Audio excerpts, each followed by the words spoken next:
Se acercaron a Jesús unos saduceos que niegan la resurrección y le preguntaron: Maestro, Moisés dejó escrito: si a alguien se le muere su hermano dejando mujer pero sin hijos, cásese con la viuda y dé descendencia. Había 7 hermanos, el primero se casó y murió sin hijos, el segundo y el tercero se casaron con ella, y así los 7 murieron sin dejar hijos. Por último murió la mujer. Cuando llegue la resurrección, ¿de quién de ellos será la mujer? Porque los 7 estuvieron con ella. El maestro contesta: en esta vida hombres y mujeres se casan, pero los que sean juzgados dignos de la futura y de la resurrección de entre los muertos no se casarán. Evangelio según San Lucas, capítulo 20, versos 27 al 40. Dios es un Dios de vivos y no un Dios de muertos. Notas amables a la palabra de Dios. Sábado 20 de noviembre, año 2021.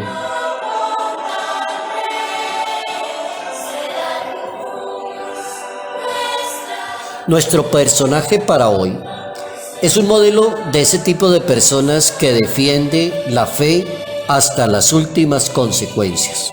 Ese es el personaje. Como que nos da el ejemplo de cómo puede un ser humano defender la fe ante cualquier amenaza y defender la fe con la misma muerte, con el martirio, pero nunca dando paso al enemigo ni al diablo. Y ese personaje se llama San Edmundo Rey, que comenzó a gobernar sobre los anglos del este.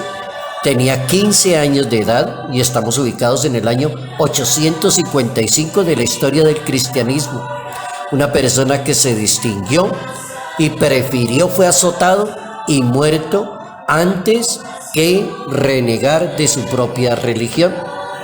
Vamos a ubicarnos en el tema de la vida y en el tema de la muerte.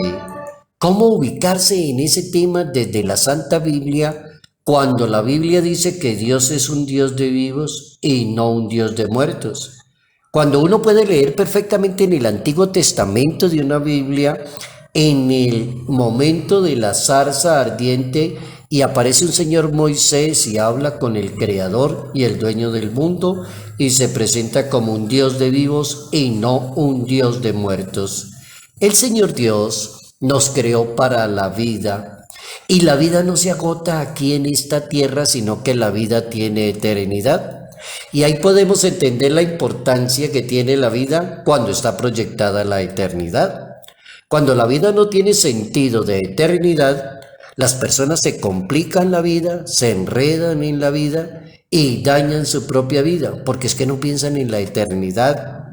La vida tiene una eternidad y si uno habla de una vida con eternidad, son unas características nuevas que tiene la vida. Es decir, el potencial de la vida eterna y de la vida divina la lleva cada persona dentro de su corazón. Y mucho más si esa persona es bautizada y practica muy bien su religión, entiende una vida que se proyecta hacia el futuro, que se llama eterna, en un Dios que se llama el Dios de la vida. Por eso no se podrá confundir un ser humano, si esta mujer es de suya o no lo es, si tiene hijos o no. No, ese tema no va a ser importante. Ese tema fue importante en el espacio de los primeros 5 libros que tiene una Biblia. Hay un libro que se llama el Deuteronomio. Ese libro es el libro del Deuteronomos. Es como el libro de las leyes, del comportamiento, de lo que entendían en esa época con respecto a la vida. Y armaron una ley que se llamaba el Levirato, así se llamaba esa ley, según la cual en caso de viudez, la mujer buscaría un esposo en una familia extraña, sino que sus cuñados la esposarán para que deje descendencia. Y eso es como pensar que la vida se queda aquí, o como decirle a una persona, usted piensa no dejar descendencia, ya se le está pasando el tiempo, ya tiene 35 años de edad, mire, échele cabeza porque no hay hijos suyos. Y los papás a veces le dicen a los hijos, yo quiero un nieto, y mire, hágase ver porque esta cosa aquí no funciona así.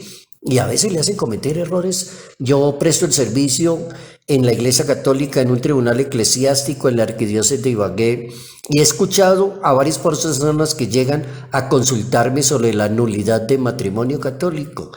Y cuando les hago la pregunta por qué se casó, y algunas de esas personas me dicen, me casé porque primero ya me estaba cogiendo como el día, ya estaban como 35 años y ya estaba como cogiendo, dejándome el tren, y entonces me casé por eso, porque había que dejar hijos y descendencia. Todavía hay gente que piensa así.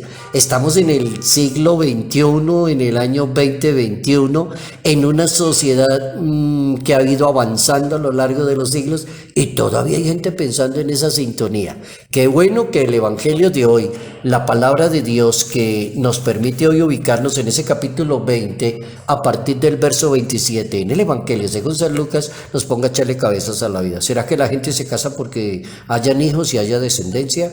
¿Será que las personas se casan porque les está cogiendo el día y ya me estoy volviendo viejo y como que ya no voy a tener oportunidad de casarme? ¿Será que me están criticando y me están diciendo ustedes qué le está pasando? Busque a ver la manera de casarse. Eso es ley del levirato, dicha en lenguaje moderno de hoy en día. Para Jesucristo, sin negar Él toda esa manera de pensar, ni ser como grosero con la manera de pensar de una sociedad, para Jesucristo, el Hijo de Dios, lo que sucedió allá en el Monte Oreb, cuando se descubrió la zarza ardiente, se reveló como el Dios de la vida, no un Dios de muertos, sino un Dios de vivos, porque para Él todos están vivos. Esa es la solución. Para Dios existe la mentalidad de la vida, y por eso Él plantea una diferencia entre este mundo y el mundo aquel, es decir, no se puede colocar al mismo nivel la vida terrena y la vida de la resurrección. Ahí ya nos equivocamos. Cuando le ponemos demasiado acento a la vida terrena, nos amarramos a la vida, no nos queremos ir de este mundo, como quien dice la persona no se quiere morir, está demasiado apretada, y no proyectamos la resurrección. Hoy aprendemos a vivir una vida bien sabrosa y bien buena, pensando que esa vida es terrenal, pero también es futura, que tiene eternidad y está basada en la resurrección del Hijo de Dios. En la vida futura entonces no hay preocupaciones, hay que entender de una vez que en la vida futura no existen preocupaciones de tipo sexual, como para tener hijos, por ejemplo.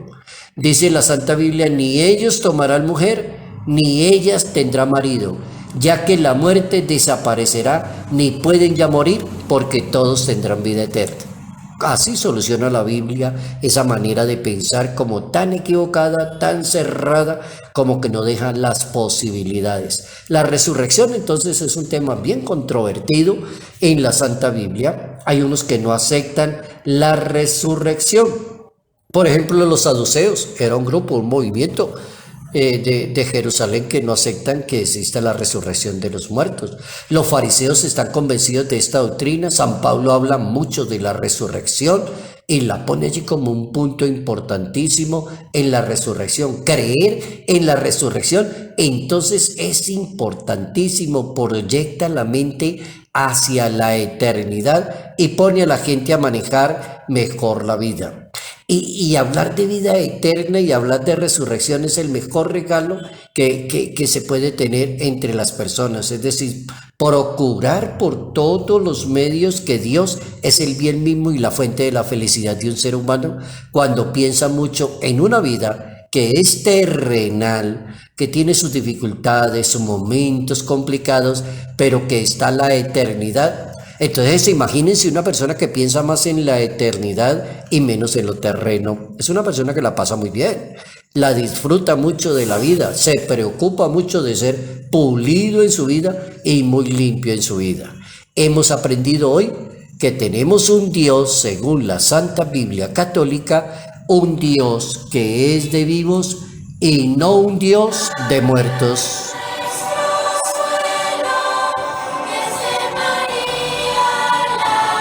Salud, paz y bendición. Bendición en el nombre del Padre, del Hijo y del Espíritu Santo. Padre Cairo Yate Ramírez, Arquidiócesis de Ibagué.